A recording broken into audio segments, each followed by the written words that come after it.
Hey everyone, Pastor Coates. Want to greet you again today, bring you another Money Talk lesson. We're still working on the series, The DNA of the Seed, talking about the fact that the harvest is always of the same nature, the same DNA as the seed that you sow. You can't sow one type of seed and expect to reap a different type of harvest. So this is lesson number 25 in this series. We generally do 30 or 31. The idea is you watch one every day from the YouTube channel. And then at the end of the month, you have a well-rounded perspective of that topic.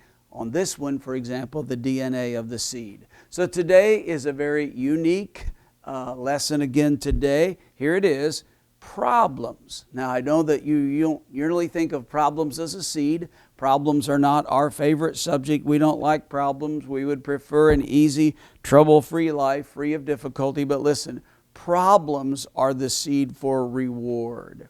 As long as you're going forward in your life, there are going to be problems. Let me give you a true statement. Problems in the Christian life are typically not an indication you're doing something wrong, but normally an indication that you're doing something right because you're resisting opposition. You're pressing into new things. So problems are not necessarily a bad thing when you learn to look at them as seeds. Problems are the seeds for reward.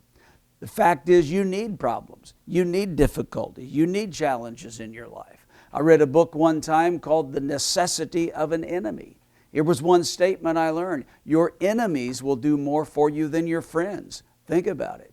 And I got to be careful today that the time doesn't get away, but in the context for this lesson, I want to remind you of the account of David and Goliath. No one ever told David. He was never instructed. In fact, he was not encouraged. He was warned not to go out and fight Goliath. Rather, even though he was not instructed to do so, he saw it as an opportunity, and the problem that he tackled was a seed for great reward. Goliath was a great problem for Israel. Saul and his army were at Sukkoth, camped in the valley of Elah. I've actually been there, big valley between two mountains. The Philistine army was up on one side and the Israelite army stood up on the other side. And the army was camped out down in the middle of the valley. And every day, Goliath, the Philistine, 6 cubits, 9 feet tall, with a bronze helmet, a coat of mail, bronze and armor on his legs, a bronze javelin slung between his shoulders, and just the head, just the spearhead, the arrowhead of his javelin weighed 600 shekels or 15 pounds. I mean, just the arrowhead. He's a giant. And every day he would come out, he would make fun of Israel. More importantly, he would make fun of Israel's God.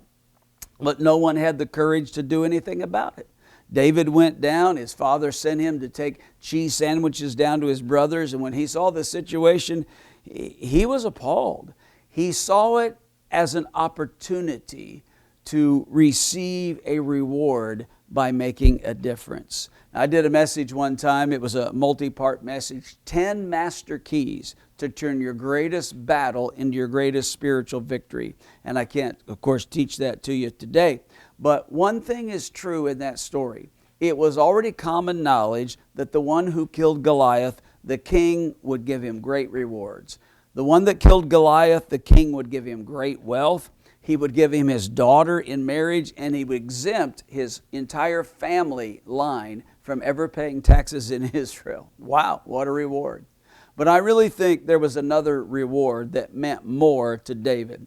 1 Samuel chapter 17, verse 26 says, "And David said to the men who stood by him, 'And what shall be done for the man who kills the Philistine and takes away the reproach from Israel?